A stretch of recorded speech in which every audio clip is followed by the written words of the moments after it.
नमस्कार, मैं रिंकू पिंपड़े एक्सएनएन न्यूज़ में आपका स्वागत करती हूँ। चलिए आइए देखते हैं आज की टॉप 10 न्यूज़।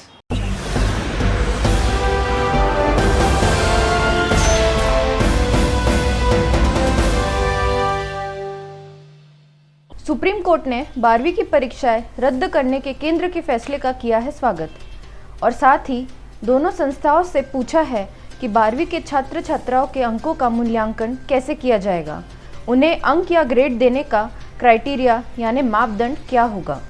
केंद्र सरकार ने दिल्ली हाईकोर्ट में दावा किया कि व्हाट्सएप लोगों को झांसा देकर नई प्राइवेसी पॉलिसी यानी गोपनीय नीति मंजूर करा रही है, जिसमें उपयोगकर्ताओं को गोपनीय नीति प्राइवेसी पॉलिसी स्वीकार करने पर मजबूर किया जा रहा है ताकि वह कानून लागू होने के बाद उसके प्रभाव से बच सके। देश की राजधानी दिल्ली में कोरोना महामारी के बीच अब ब्लैक फंगस का संक्रमण बढ़ा है। चिंताजनक बात यह है कि दिल्ली में अब तक इस बीमारी के 1044 मामले सामने आ चुके हैं, राज्य के स्वास्थ्य मंत्री सत्येंद्र जैन ने जानकारी दी। कोविड-19 में भले ही उद्योग धंधों के लिए रहा नुकसानदायक, पर इसने फ्रेंचाइजी मॉडल को दे दी है रफ्तार। भारत की पहली फ्रेंचाइजी कंपनी फ्रेंचाइज इंडिया के चेयरमैन गौरव मार्य ने दी जानकारी। फिर दिखा अघाड़ी सरकार में तालमेल का अभाव। वडेट्टीवार ने मुंबई में कर दी महाराष्ट्र अनलॉक किए जाने की घोषणा। नागपुर को अनलॉक करने का मुख्यमंत्री ठाकरे करेंगे अंतिम फैसला।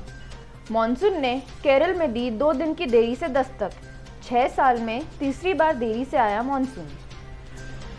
अमेरिकी उपराष्ट्रपति कमला हैरिस ने गुरुवार को प्रधानमंत्री नरेंद्र मोदी को जानकारी दी।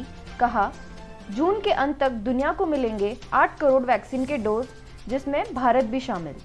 कोवैक्सीन का पहला डोज लेने वाले 18 से 44 वर्ष के नागरिकों को शुक्रवार को दिया जाएगा दूसरा डोज। शासकीय मेडिकल कॉलेज तथा अस्पताल और स्वर्गीय प्रभाकर राव दटके मनपा रोग निदान केंद्र महल में कोवैक्सीन के दूसरे डोज देने की व्यवस्था की गई है। टोक्यो गेम्स को शुरू होने में है अभी बाकी 49 दिन, लेकिन दिन ब दिन इस पे कोरोना का संकट बढ़ते जा रहा है।